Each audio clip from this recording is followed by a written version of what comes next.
அன்பர்களுக்கு வணக்கம். புலிப்பாணி சித்தருடைய புலிப்பாணி ஜோதிடம் 300.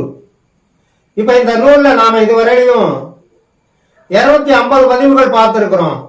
இன்னைக்கு நாம பார்க்க போறது 251வது பதிவு, பாடல் எண் 250. இப்ப இந்த பாடல்ல சனி பகவானுடைய மகாதசையில குரு பகவானுடைய புத்தி காலம், அதுல என்னென்ன பலாபலன்கள் ஜாதகனுக்கு கிடைக்குங்கிறத சொல்ல போறாரு. முதல்ல நாம அந்த பாடலை பார்த்துட்டு விளக்கத்தை பார்ப்போம். சாவில்லா காரி திசை வியாழ புத்தி, சமமுள்ள மாதம் அது 30 ஆகும். நாவில்லா நாளதுவும் 12ஆம். நன்மையுள்ள அதன் பலனை நவில கேளு. மாயில்லா மங்கையரும் மனையுள் உண்டாம். மார்க்கமுள்ள பழம்பொருளும் வகையாச்சேரும். காயில்லா கனகமது கண்டெடுப்பான். கனதையுள்ள சத்துருகால் அடியில் வீழ்வான் அப்படின்னு முடிச்சிருக்கிறார் இந்த பாட்டை. அப்ப சாவில்லா காரி திசை வியாழ புத்தி அப்படிங்கிறார். காரின்னு சொன்னா சனி பகவான். அப்ப சனி பகவானுடைய மகாதசையில குரு பகவானுடைய புத்தி நடக்கிற காலத்துல சாவில்லா காலம்ங்கிறார். தனக்கோ தன்னுடைய குடும்பத்தை சேர்ந்தவர்களுக்கோ மரண பயம் இல்லாத காலம் அப்படின்னு எடுத்துக்கணும். சமமுள்ள மாதம் அது 30 ஆகுங்கிறார். நல்ல பலனை தான் சொல்லி வர்றாரு, ஆனா சமமான பலன்கிறார். ஏன்னு சொன்னா சனி தசையில குரு பகவான் வர்றார். இப்ப உதாரணத்துக்கு ஒரு ஜாதகத்துல சனியும் குருவும் சேர்ந்திருந்தா பெரியவங்களுடைய தாபம் ஏற்படும். இங்க சனி தசையில குரு புத்தி நடக்கிற காலத்துல சுப பலன்கள் அதிகமா நடக்கும்.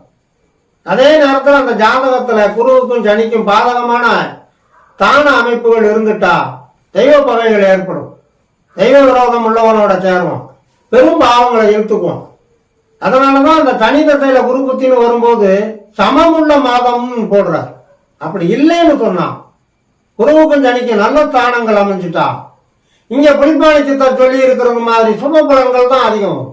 30 மாதம் 12 நாட்கள், அப்ப 2 வருஷம் 6 மாசம் 12 நாள் அதிகமான சுப பலன்கள் சாதகனுக்கு கிட்டுங்கிறதுனாலதான் மாயில்லா மங்கையரும் மனையும் உண்டாம் அப்படிங்கிறாருல. மாயில்லா மங்கை மகாலட்சுமியை குறிக்கும். மனையும் கிட்டும், வீடு வீட்டு மனைகள் இதெல்லாம் வாங்கக்கூடிய யோகங்களை கூட கொடுக்கும். சனி பகவானுடைய மகாதசையில குரு பகவானுடைய புத்தி நடக்கிற காலம். மார்க்கமுள்ள பழம்பொருளும் வகையால் சேரும்.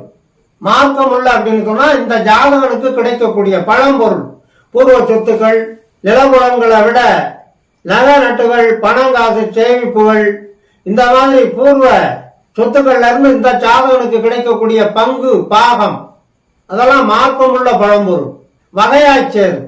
அதை பெறுவதற்கான வியாஜிய விவகாரங்கள்ல ஈடுபட்டு இந்த ஜாதகன் அதெல்லாம் அடைஞ்சிருவான் அப்படின்னு அர்த்தம், அவனுக்கு கிடைச்சிரும்னு அர்த்தம். அந்த மாதிரி நீதிமன்றங்கள்ல பஞ்சாயத்துக்கள்ல அவனுடைய முயற்சி ஈட்டி தரும்னு அர்த்தம். அந்த வழக்கு வியாஜியங்கள் எல்லாம் அவனுக்கு வெற்றியை கொடுக்கும்னு அர்த்தம், அவனுக்கு சாதகம் அமையும்னு அர்த்தம். இது தவிர இறுதி அடியில சொல்லும் போது காயில்லா கனகமது கண்டெடுப்பான். இதை சில பேர் புதையல்னு நினைக்கிறாங்க. காயில்லா கனகமது அப்படிங்கிற போது ஏதோ காத்துக்கிட்டு இருக்க வேண்டியதில்லை, அவனுக்கு உடனடியா கிடைக்கக்கூடிய பொருள்கள், பெரும் திரவியம், தனக்கு இதுவரையிலும் தெரிய வராத சொத்துக்கள், இவனுக்கு உரிமையுள்ள சொத்துக்கள் இந்த தனிதத்தை குருபுத்தி நடக்கிற காலத்துல அவனுக்கு தெரிய வரும். அதெல்லாம் அடைஞ்சிருவான்னு அர்த்தம். புதையல் கண்டெடுக்கிற மாதிரி. கனதையுள்ள சத்துரு கால் அடியில் வீழ்வான், காலடியில் வீழ்வான்.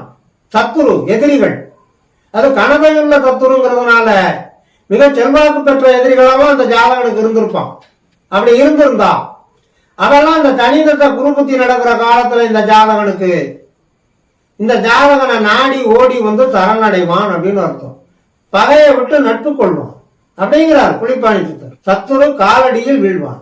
ஆக சனி பகவானுடைய மகாதசையில குரு பகவானுடைய புத்தி நடக்கிற அந்த காலம் அந்த ஜாதகனுக்கு சத்துரு ஜெயம், சொத்து சுகங்களினுடைய சேர்க்கை, திடீர் அதிர்ஷ்டம், எதிர்பாராத வகையில இவனுக்கு உரிமையுள்ள சொத்துக்கள் தன்னை நாடி சேரக்கூடிய காலம், மகாலட்சுமியினுடைய அருள் கிடைக்கிற காலமா கூட இந்த தனிதசை குரு புத்தி இந்த ஜாதகனுக்கு விளங்கும் அப்படிங்கிறத புலிப்பாணி சித்தர் சுட்டி காட்டி இருக்கிறார் என்று சொல்லி, இனி அடுத்து புத பகவானுடைய மகாதசையில அந்த 17 ஆண்டுகள் எந்தெந்த கிரகத்தினுடைய புத்தி காலம் அந்த ஜாதகனுக்கு நன்மைகளை தரும், எந்தெந்த கிரகத்தினுடைய புத்தி காலம் அந்த ஜாதகனுக்கு தீமைகளை செய்யும் அப்படிங்கிறத தனித்தனியா பிரிச்சு பாடல்களாக தந்திருக்கிறார்.